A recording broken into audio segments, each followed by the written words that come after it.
Last class we have seen refraction through curved surface, that is a convex surface. Now we will look at refraction through a lens, and we are going to consider a thin lens, and that's also called lens maker's formula, because the people who make lens uses it for making them, this particular formula to make a lens of a particular focal length. Now, before going into the derivation, we will look at a few assumptions, or I will tell you a few assumptions that we have to remember throughout our derivation. The first one is the lens is thin. We are going to consider very thin lenses. The next one is the aperture of the lens is very small. We are considering lenses of smaller aperture. The next one is the angles that the incident ray and the refracted ray makes are very small. Maybe for the assumption that we took in the last derivation, that is sin I is equal to I, sin R is equal to R, to take such assumptions or take such approximations, we are considering this particular assumption that the angle of incidence and the angle of refractions that is made with the lens is very small. And the next one, the last assumption that we are going to make is we are going to take point object. Now we know that it's not possible to have a point object always, but for the derivation we are going to consider a point object. So what are the assumptions? First one is thin lens, second lens is the aperture is very small, third one angle of incidence and angle of refractions. There is an angle of incidence, or the incident ray makes with the surface is very small, and the other one is we are going to consider a point object. Now let us go to drawing the figure. So I will draw a convex, I will draw a convex lens. So this is our convex lens, and I have a principal axis. We are going to consider a point object O. Now let us first consider a single surface, that is this surface, this curved surface. So a light ray going from this goes and hits here, and for this particular ray there will be a normal drawn like this.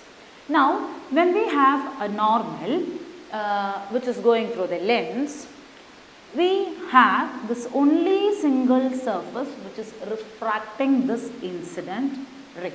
So if this is the only single surface, so I will draw this a little more wider so it is visible. So this is for the first surface, that is radius of curvature of this particular surface. So this will refract this ray. Now imagine if this second surface was not there. If the second surface was not there, the ray would have gone and met this principal axis at some random point, and let me say an image I dash is formed. That's not actually the image of our lens. I'm just telling you that once again. If the second surface was not there, this light will undergo refraction and it will meet the principal axis at a point I dash. Of course, this ray always exists, so I'm not going to mention that again and again. This ray would have met the principal axis at this point, but that's not the case. We have a refraction going on at one more surface, that is this surface. So what actually happens is a ray goes like this, it gets refracted, and at this point it gets refracted again, and you will get I. This is actually what happens. A ray going like this gets refracted and comes like this. But if the surface was not there, it would have gone here, that is I dash. So this is how the figure looks like. Now basically what we will consider is, for this surface, this is the incident ray, this is the refracted ray. This is the incident ray, this is the refracted ray. And for this surface, this acts as the object. I dash acts as the object, and that goes like this and it comes back at and falls on I. Okay, so this is a real image. Now in this figure we have to mark various things. So you have a normal at this point, and we will have a normal at this point also. So we will have a normal here also, and this will be for the second surface which is C2. Then we take this as O, I dash, C1, C2. We will have the pole here, or we can say P1, P2, two poles. This is the first surface P1, this is the second surface P2, and we will have some optic center O for the lens, and the lens has got a thickness T. We are going to consider the thickness of the lens as T, and L dash is the lens. So C1 N1 I will take, and C2 N2. So I think that's all the measurements, all the markings that we have done. Now we have to mark the distances. That's very important. Please listen very carefully. So first, as I said, we have first surface. We'll consider this surface. When I consider this surface, this is the object distance till the first pole. So we take it as U, object distance U. For this surface, image is I dash. If the second surface, this surface was absent, if the second surface was absent, it would have gone straight like this. So that from here onwards, exactly from here, we are going to take it as V dash. From the first pole P1 to I, we are taking it as V dash, which is actually the image of the first surface if the second surface was absent. So you have N1 medium, this is N2, and this is again N1.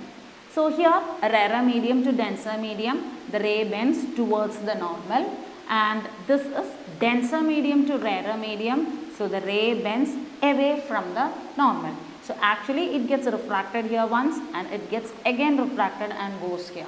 But according to the figure, or according to the ray diagram, this ray has actually gone here, and this acts as the virtual object for the second surface, because as such the second surface doesn't have an object, because I cannot consider this, because this is an object for the first surface. Second surface, where is the object? It's just a ray coming from the first object which is refracted. So we will say that this acts as the virtual object for this one. So it goes and it gets refracted, or we will say I dash is the virtual object and I is the real image, because image is formed, it goes from object, it gets refracted, it gets refracted. So the real image is here. So for the second surface, the image remains the same, but where is your object? So we will consider I dash as our virtual object. So I will take this distance, the final image, as V, that is from P2. P2 is the final image, and OC1 is R1. OC1, there are so many things on this figure, so please be little careful. From OC1 it is R1, and OC2 it is R2. So this is how, so this is C1. This is how the figure looks like. So when you look at from a point, from let's say our eye is here, so we get the final image here. So actually for the first surface have an object here, image there. When we introduce the second surface, what happens? The image is getting shifted to this point. So that is why we say this acts as the object, because this is the ray coming from the object, refracted from the object. So for the second surface, this acts as the object and this acts as the final image. Now let's solve. For the first surface, let's say for the surface, I'll do one thing. Instead of writing it as L dash, I'll write this as this surface is AB and this surface as A dash B dash. So for the first surface, that is the surface AB, we'll write the single surface formula, refraction formula. So this is the single surface refraction formula. That's the general formula, N2 by V. So here N2 by V. What is the image of the surface? At I dash, and that distance is V dash. V dash minus N1 by U is U itself, no change. U is equal to N2 minus N1 into the radius of the first surface, and that is R1. This C is the center of this surface. So radius is R1. This is our equation number 1. Now I have already told the whole story of how the refraction takes place and how I dash acts as the object for the second surface. So we will consider A dash B dash surface now. So for this surface, N2 will be acting as the first medium and N1 will act as the second medium because the ray is actually going from here to here. So you will have N1 and N2. Second medium is N2 here. So here the second medium is going to be N1. N1 divided by the image distance. What is the image distance? V is the image distance. V minus N2 by what is the object distance? Yes, for this surface, this is going to be the object distance. We know the entire distance is V dash. So minus this thickness will give you this distance. The entire distance is V dash. We need only this much distance and that is object distance, that is this. For the second surface, this. So V dash minus T will give you the rest. So V dash minus T is equal to N1 minus N2 divided by R2. This is our second equation. So we have got both of the equations now. Now what we will do is we will add those two equations. So equation 1 and 2 we will just add them. So when you add, what will you get? N1 by U. This is before adding them, let's just assume this is a very thin lens. We have already considered it. So if it is a very thin lens, then T, that is V dash, will be much greater than T. So the second equation we can also rewrite as N1 divided by V minus N2 divided by V dash is equal to N1 minus N2 divided by R2. So third equation, we will write it as third equation. Now these two equations we will add them instead of directly adding them because you cannot just solve them. So we are going to assume T is, it's a very thin lens and we are going to add those two equations. So when we add these two equations, what happens? I'll just rub this off and write there. Okay, so N1 by V minus N2 by V dash plus N2 by V dash. So these two terms will cancel off and this will become N1 by U. Okay, N1 by V from here minus N1 by U from there is equal to, now this will be just added. So this is N1 minus N2 divided by R2 plus N2 minus N1 divided by R1. So this is the equation. Now I will rub off the figure. Okay, so these two are also done.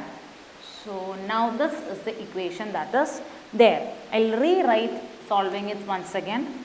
V minus N1 by U is equal to, now N1 minus N2 I will take it as common. So N1 minus N2, if we take it as common, this is 1 by R2. This is just the reverse. So minus 1 by R1. So when you open this up, you will actually get this is N1 minus N2, minus will come in. So it will again become N2 minus N1. So that is how, it's just mathematics, you can just do it. So this is how you get the equation. Now what we can do is, N1 is a common term. So I will divide the equation throughout with N1. We will divide the whole equation by N1. So if I divide 1 by V minus 1 by U is equal to N1 1 minus N2 by N1 into 1 by R2 minus 1 by R1. This is what you get. We've already seen that N2 by N1 can be written as N.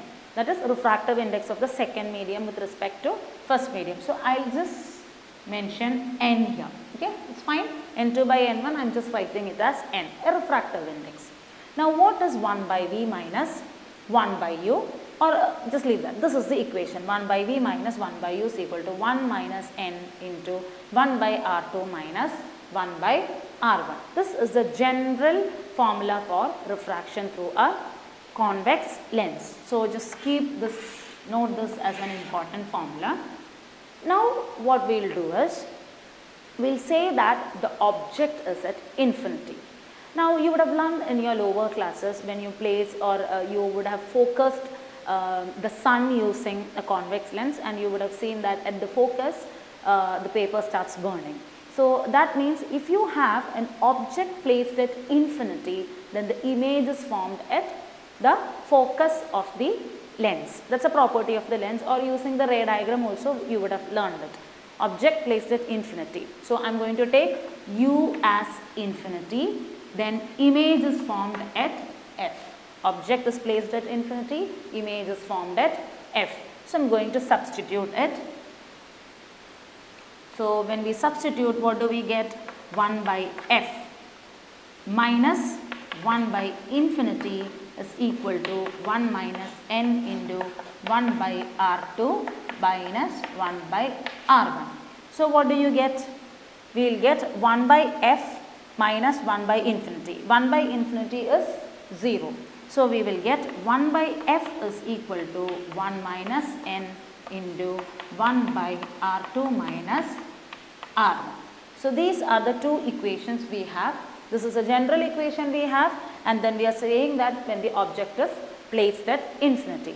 Now in both these situations, when you substitute this condition, you can see 1 minus n into 1 by r2 minus 1 by r1, that is same in both the equation. So you can also generally say 1 by v minus 1 by u is equal to 1 by f.